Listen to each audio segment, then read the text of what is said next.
galing ang San Beda.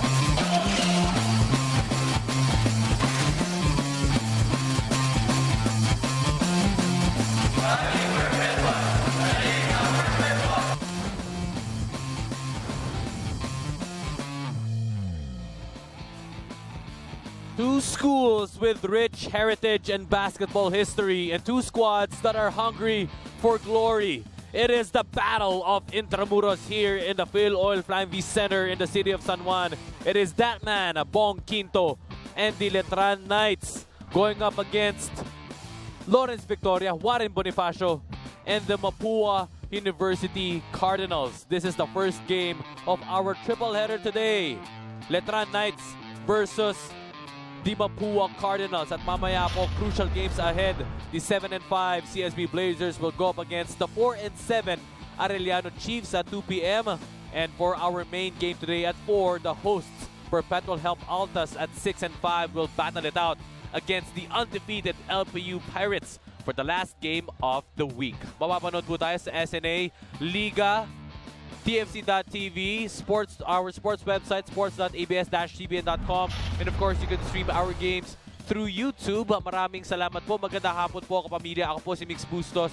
Kasama po si Martin Antonio on the call today. Hello, Martin. Magandang hapon sa'yo. Magandang tanghali sa'yo, Mix. At itong laban natin would be talagang historical. Isang kalye lang yan, Moralia, magkatapat ng dalawang koponan, and both of them wanting to have a better chance on that Final Four slot. Well, right now, the Letran Knights are currently at 7-4 at third place.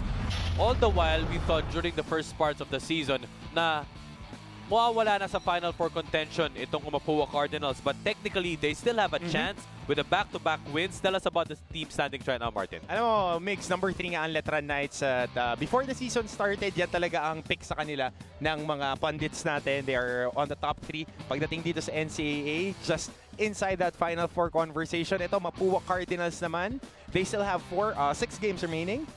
Meron silang chance dyan. If they sweep it, pwede sila magkaroon ng playoff on that number 4 spot. Dahil matatandaan natin na yung scheduling natin in the NCAA pagdating ng second round, yung mga teams na nasa taas ng first round, sila ang magtatapat-tapat. So, nakita natin yan ng season 91, yung mga teams na nasa itaas, sila po yung nawala sa Final Four picture. Well, right now, the Letran Knights are at 7-4. They lost to San Beda last September 11 by 6 points. There you can see Bong Quinto, habang ang Mapúa naman nanalo kontra CSB last September 18. But speaking of this man, Bong Quinto, speaking of this rookie, Juan Bonifacio, round 1, Martin, it was a one-sided affair. It was a blowout win by the Letran Knights. They led as much as 26 points in first quarter pa lang.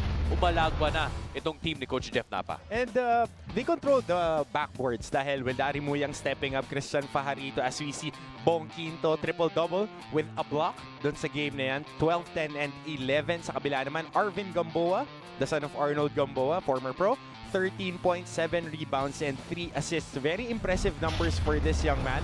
And antabayanan din natin how he would develop as the season progresses.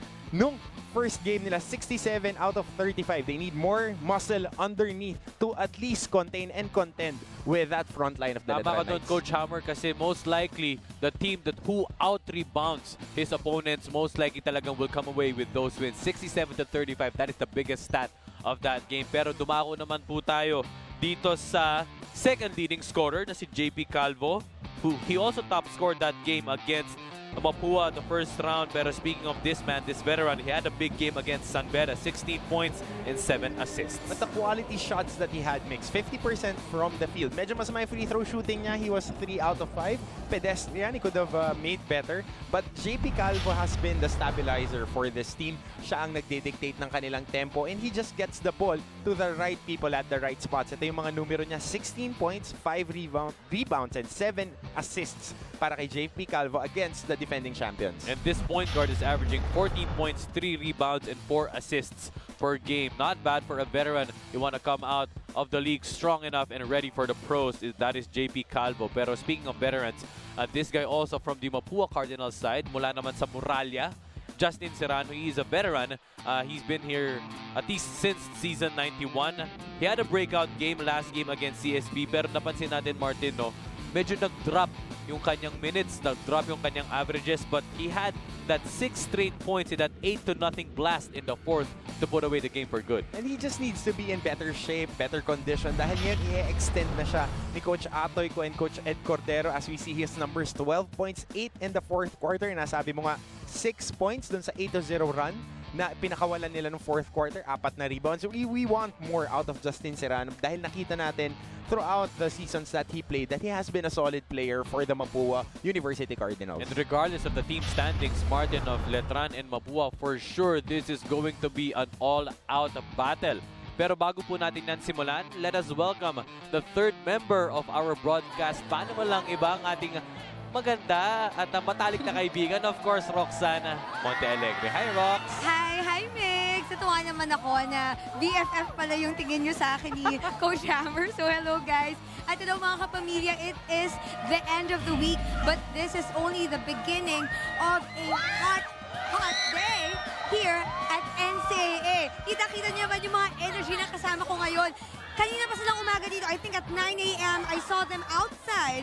Pero they will be here to also watch Mapúa and Letran, and they are waiting for the second game today, which is Arellano. Pero kung kayo mga kapamilya, nasa school pa, nasa bahay pa, or you are on the road, you can still watch us and catch the action. Just go to youtube.com/ABS-CBN Sports or at the Philippine Sports #1 website, sports.abs-cbn.com. At syempre, huwag niyong kakalimutan ang aming hashtag galing NCAA at hashtag NCAA Season 94 so you can give your shoutouts to your favorite players. At syempre, sa napakagwapo ko rin kasamang Migs at Coach Hammer. Thank you, Roxanne. I'm sure, Roxanne, yung mga BFFs nating mga NCAA fans excited na magsimula itong Battle of Intramuros. Maraming salamat, Roxanne. Meanwhile, let's turn over now to our Coliseum Barker for the starting lineups.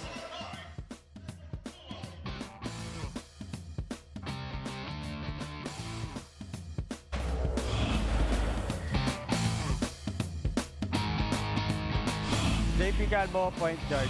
Koy Galvelo, shooting guard. Larry Muyang, center. J.O. Ambohot, power forward. Bong Quinto, forward. Noah Tracy Lugo, point guard. Lawrence Victoria, point guard. Warren Bonifacio, forward. Daniel Aguirre, forward. Arvin Gamboa, forward.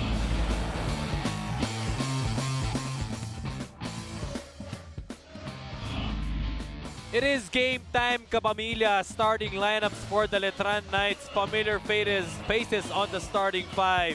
JP Calvo, Bong Quinto, J.O. Ambohot, Larry Muyang, and Koy Galvelo. Para naman po sa Mapúa Cardinals, it is Noah Lugo, Lawrence Victoria, Warren Bonifacio, Arvin Gamboa, and Daniel Aguirre. Our officials for today, for our first game this Friday, it is Jerry Gabriel, Michael de Guzman, Bong Julia, and Romel Alcoran at the alternate referee. Coach Hammer, your thoughts for today?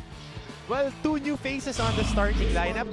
Jeric Balanza, of course, our prayers are with him as he recovers. Koy Galvelo will be starting on his spot. At J.O. Ambohot starting again for Coach Jeff Napa and the Letran Knights. Samantalang dito, a very young front court for Coach Atoy ko with Warren Bonifacio at center and Arvin Gamboa on the other forward spot. And of course, praying for the speedy recovery of Jeric Balanza. Galing NCAA talaga yan. Jeric, if you're watching, sana okay ka dyan. Get well soon. All right, let's go. Start of the action right now. Aguirre with a floater. Too strong. Rebound by Letran. Recovered by Mapúa. Bonifacio wants to kick it out. Rebound by Mapúa. Lugo on that offensive rebound. Nagpagupit si Noah Lugo. I thought he was exhibiting. Medyo magkahawig ng konti. Arvin Gamboa with a jump shot. Still too strong. Rebound by Mapúa once again. Daniel Aguirre, third chances, third opportunity. First basket of the game. Yun yung magandang sinabi mo doon, Mix. Third chance dahil nga nasa binating kanina na out-rebounded ang Mapúa during their first game. At ito, makakakuha pa sila ng defensive stop.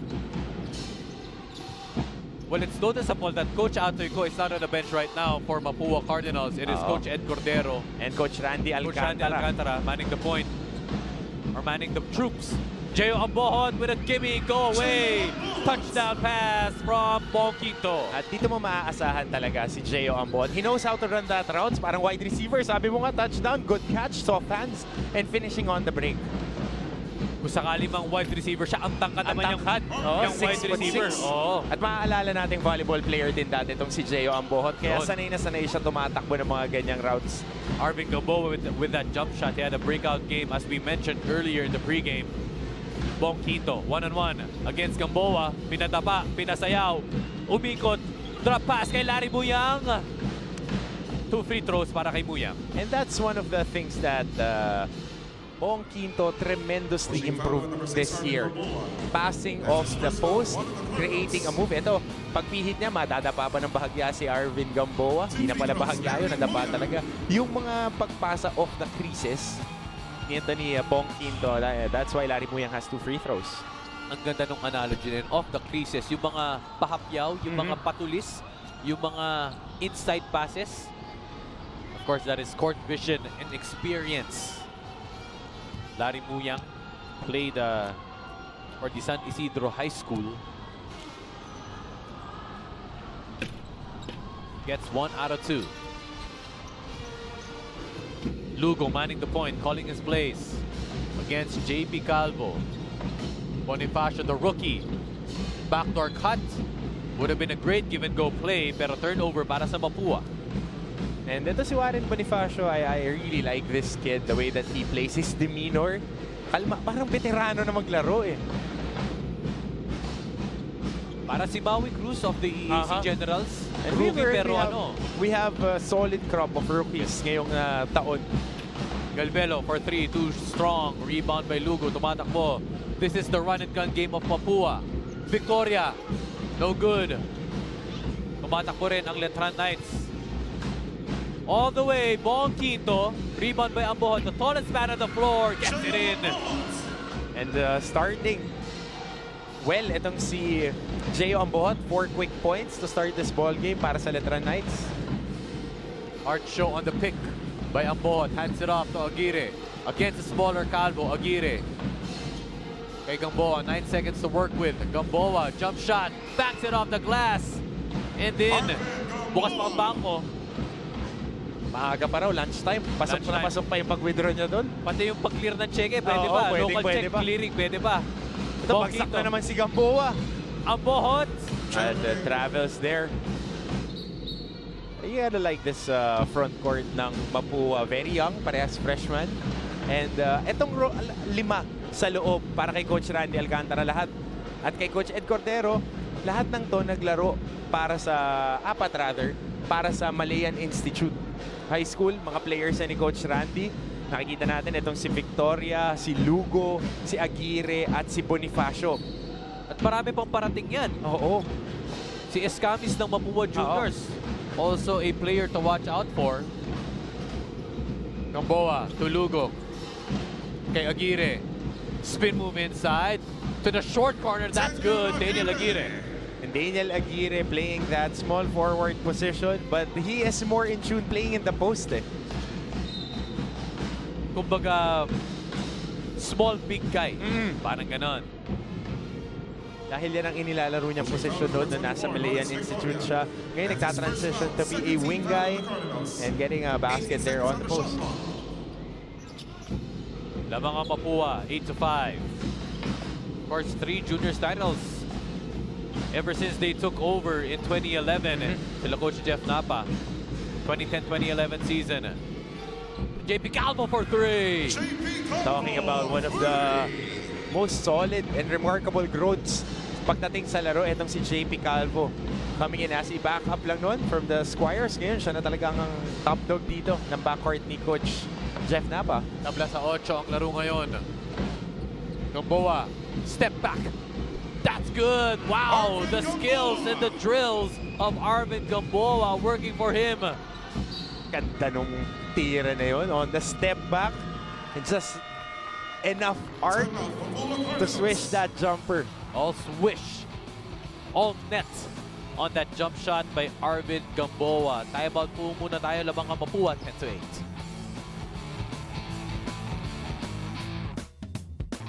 Welcome back mga kapamilya dito sa NCAA Season 94. Missing in action man ang head coach ng Mapúa Cardinals na si Coach Atoy Ko.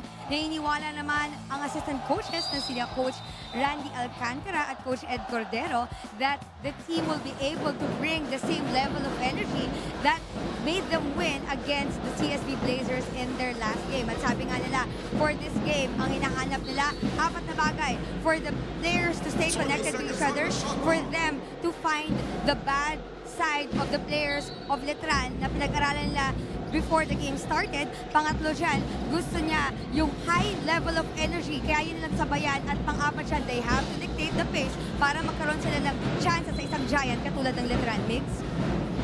Giants indeed, as we can see Coach Randy Alcantara, the mentor for the Malayan Science, the Mapúa Juniors team. I think one of the top teams right now in the NCAA Juniors. Pero yun nga, no? As predicted by our analysts, our sports writers, we are predicted to be itong Letran Knights, currently at 3rd place. 6 games to go for each team. Bong Quinto. Fall away shot. Pinasa late pass to Amboho. Turnover. 3-on-1 break. Victoria. Alley. Almost an alley, but then what's important is the touchdown by Arvin Gamboa. Better get your feet set than get an alley-oops dun sa mga finish na yan. And Arvin Gamboa, 6 na puntos ha. And picking up where he left off from the first round, 6 early points for Arvin Gamboa. And you like the mobility of this kid din as he is defending Bong Quinto. Nakikita mo nakakagalaw siya laterally and he can defend the smaller guys who play small forward. Almost a turnover, but Noah Lugo recovers that basketball. 6-0 run by the Mapúa Cardinals. Great fast break game right now showed by Mapúa. Galvelo to Amboho up top. Hands it off to Quinto. 1-on-1 against Aguirre. Isolation play. Quinto. Umikot. Half spin. Drop pass to Larry Muyang. How about Bong Quinto? With that half spin, pagpihit pabalik, the double was there. Larry Muyang and his soft hands. Catching and finishing. Even though they did have that much space, but then they still found a way to connect. Exactly. Loris Victoria, that spin move. That was the spin move that made the game-winning basket. Now, familiar spin move to make the game-winning basket against CSB, as we can see this one, Martin. And off the left hand pa, yung pasa na yun. And that's progression of players. We've known Bong Quinto as a power forward. This is the spin move that you were talking about. Sumapit yung kamay dito ni Bonbon Batiller. But going back to Bong Quinto, we knew him as a rotation sixth man no championship winning team nila in season 91. Throughout the years, we've seen him add as jumper. Una sa elbow lang, ngayon may 3-point shot na. Kill boxes score on the low post and the elbows. Ngayon pumapasa pa ng maganda. That is what experience brings to players as they up their game always. As a checks in right now, Bonbon Batiller and Christian Pajarito as JP Calvo. Naunahan si Loris Victoria, pinasabi 2 free throws para kay JP Calvo. Isa pang kasabay rin niya sa high school program ng Letran. Si JP Calvo, improved leaps and bounds. Dati, nung una tayo nag-cover ulit ng NCAA, it was a Mark Cruz. And then, pag depart ni Mark Cruz, ito na, si JP Calvo na. So, taking on the reins from that champion team. Actually, may McJur Louis pa pala. Oo. And then, JP Calvo. Pero itong si JP Calvo will not wow you in anything. He is solid. Almost never turns the ball over. Mataas ang assist rate and will always provide solid defense. He might be quick, he might be, really fast, but yun nga, he takes care of the ball well. Very efficient. Serrano, jump shot sa taas. The bigs of the Mapúa like that range. JP Calvo running, wants the gun, kicks it out. Batiller for 3. Malakas. Rebound ni Pelayo. Run and gun. Pero almost a turnover. Ayun na nga, karabola para sa basketball. Gets fouled on the way up. 2 free throws. Fouled by Larry Muyang. 2 free throws by Noah Lugo. And nakikita natin they're pushing the pace, really. It's what the Rocks mentioned kanina. They want energy, they want to dictate the pace, and just communicate eh. So nakikita natin that they're pushing the tempo dahil mas malalaki nga itong Letran Knights this year compared to them. I think this is the biggest front line that the Letran Knights had The in past recent few years. Yes. Well, at least since season 91. Oo. Yes. Definitely. Dahil with the insertion of Christian Fajarito, who is around 6'4", 6'5", Larry Muyang, who is roughly the same height but more hefty. Talagang kumapal din yung front court nila. As well as Christian Balagasay gained a lot of weight na rin ngayon, so he is more in tune playing that post. Good assist by Bong Quito to Christian Fajarito. If Jeric Balanza were still in the lineup, he could still play the 2. Oh, definitely. Yeah. And Balanza has the ability to play that point guard position. Point forward, Oo. ika nga. Sa ilalim. Traveling by Christian Bunyag.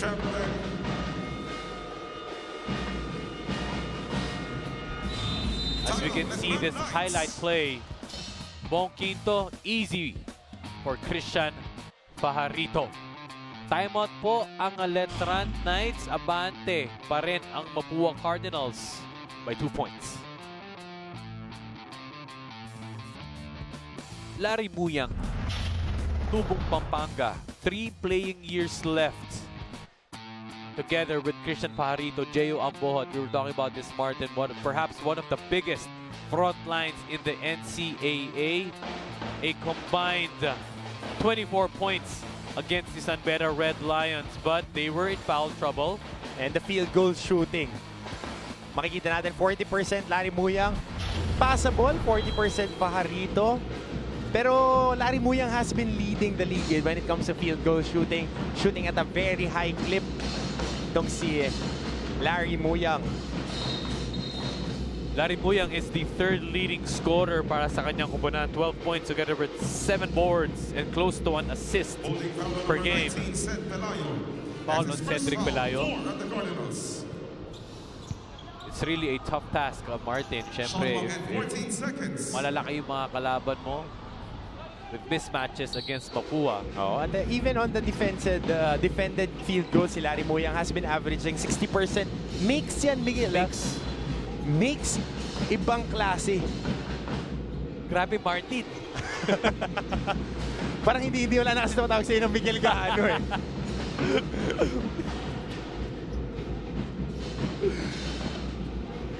Eric Abel checks in the ball game to Serrano sa taas. To Pelayo, open for a 3. Still no go on the 3-point end for Mapúa. JP Calvo may tangan. 8 por 8, Abel versus Calvo. Matilier. A flurry of moves inside. Wala, rebound by Bunyag. Abel tumatakbo. To Pelayo, cross-court pass. Masyadong malakas. Sayang yun dahil libre na nga si Noah Lugo. If he improve this position to the corner, yun yung ine-expect nila eh. Dahil tumatakbo sa break, nakita mo nasa wing area tong si Abel, mayroon nag-feel sa gitna na big guy. Usually, ang turuan ng coaches, you run to the baseline, to the corner. Dahil yun yung pinaka-open na spot if you're not running to the paint. Well, Cedric Pelayo had good intentions for that lead pass, pero yun nga lang napalakas ang kanyang pasa. JP Calvo, kinatawan si Eric Abel, no good. Rebound by Mapúa. Abel running. Abel to Pelayo. Sabi niya, relax lang, settling down. They have still much time on the shot clock. Hands it off from Serrano. Back to Pelayo. Now to Pelayo at the short corner. That's good. Cedric Pelayo. And he loves those spots. Yung mga nakaset up na yung paa niya, ready to pull up. Cedric Pelayo with a jump shot. 4-point lead ang abante ng Cardinals. Foul on Justin Serrano. Folks, we take a look at the Vivo X21 perfect shot of the quarter by Cedric Pelayo. Cedric Pelayo from Canada. Alam ko, pinsan na si CJ Isit, di ba? Pinsan. Cedric Pelayo, the 3rd leading scorer at 10 points per game. As we can see, Christian Fajarito played his high school years with the FEU Fern Baby Tams. Won a championship there with the Domingo Twins. Nag-CSB. For 2 years. Yes. And then transferred here to the Letran Knights. I think he still has 2 more playing years after this year. 9 points, 3 boards per game, but offensive rebound ng Letran. Isolation play, drop pass, Calvo to Balagasay. A great basket there. And the big guys really specializing on catches and finishes sa ilalim. Serrano. Kay Habel, open for a 3. No good. Rebound ni Bunyag, pero loose ball foul tatawagan kay Balagasay. Penalty na ba? Wala pa. That is still one of the 2 fouls to give ng Letran Knights. It's a 2-for-1 opportunity para dito sa Mapúa Cardinals. Exhibiting checks in for Justin Serrano. Parehas nga sila ng buhok ni Noel Lugo. Bagong gupit lang si Lugo. Bagong gupit. From Noah Lugo, from LPU, medyo overweight siya noon, nagpapayat. Overweight is an understatement kay Noah Lugo noon. He was coming off a knee injury during that rookie year niya, freshman year niya, transferring from the Mapúa Cardinals to the LPU Pirates, as we see this foul on Christian Fajarito. Great pump fake by Salenga. That's why he gained a lot of weight. He transferred back to Mapúa, got into tremendous shape right now. Kaya magugulat ka din eh. Tsaka kailangan talaga with the system of Coach Atoy Ko. You can see, if makikita niyo po yung lineup nila, talagang they're quick, they're lean, but they're strong and fast. At kahit hindi mo gusto magpapayat, papayat ka eh. Sa dami ng itinatakbo mo, and knowing the intensity that they want to play that defense and offense, kailangan mag-adapt yung katawan mo dahil kung hindi ka makakalaro eh. I can just imagine the number of suicides, the number of 17s. It's not suicide if it's planned. It's homicides. It's homicides. It's murder. Premeditated na eh. Yan ang biruan namin ng mga kakampi ko pagka conditioning day. Kaya ako ngayon, pagka conditioning day, may sinasabihan ko na yung mga player ko na mas maaga. Ready kayo ha? Hindi homicide yan ha? Hindi. Yung spur of the moment. Yes. Well, of course, syempre, ang puhunan ng isang basketball player, yung conditioning talaga. At nakikita natin ito, ng mga nakaraang taon din, yung mga teams na nagkakampiyon talagang, they really paid their dues in the summer. Pumupukpok. Coach Aldin Ayo, a firm believer of that. Batelier. 2 seconds difference between the game clocks and the shot clock. Batelier, isolation. To Calvo, nakasona ngayon ng Mapúa. Step back, JP Calvo, that's good! And 1. The foul and an extra bucket. He will get it to go. Pero mukhang ang foul dito ay Christian Fajarito with the hit, late hit kay Jasper Salenga. Dun sa box out. Ito yan, tignan mo, Mixa, off the basket, nasa ilalim sana makita. Binigyan ng hip check ni Christian Fajarito. Itong si, I think it's Jasper Salenga. Dahil nagigirian sila eh. Si Salenga is a smaller guy. Siya yung dumidepensa sa poste on that familiar 2-3 zone defense na itinatakbo ng Mapúa. So nung tumira si Calvo, crashing into the middle, binigyan ng hip check ni Fajarito. I stand corrected on that one. I thought there was a foul against the Mapúa Cardinals, but that shot will get it go. That will be counted, but an offensive foul will be called, as you mentioned, Martin, on the Letran Knights. And nasa penalty sila ngayon, kaya 2 free throws. Kaya kay Jasper Salenga, he missed the first though. Has a chance to tie this up. 4 seconds remaining in the first quarter. Tabla tayo sa 19 all. Full court press by Mapúa. To Batelier. Still has time. No foul called. As time expires in the first quarter. Great showings by both teams. Letran on a 9-4 run to end the first period. Arvin Gamboa, 6 points ahead in the first quarter, coming off that big game in their first round meeting. JB Calvo, also the veteran, with his 3-point basket. 20 points in that first round meeting. Arvin Gamboa showing his perimeter skills with that step back jumper. As Bong Quinto being the playmaker to Christian Pajarito inside with that dime, with an assist. So also Cedric Pelayo off the bench. This perfect shot of the quarter by Cedric Pelayo at the short corner. Tabla po tayo sa 19, Letran and Mapúa, the battle of Intramuros. Magbabalik po kami dito sa SNA.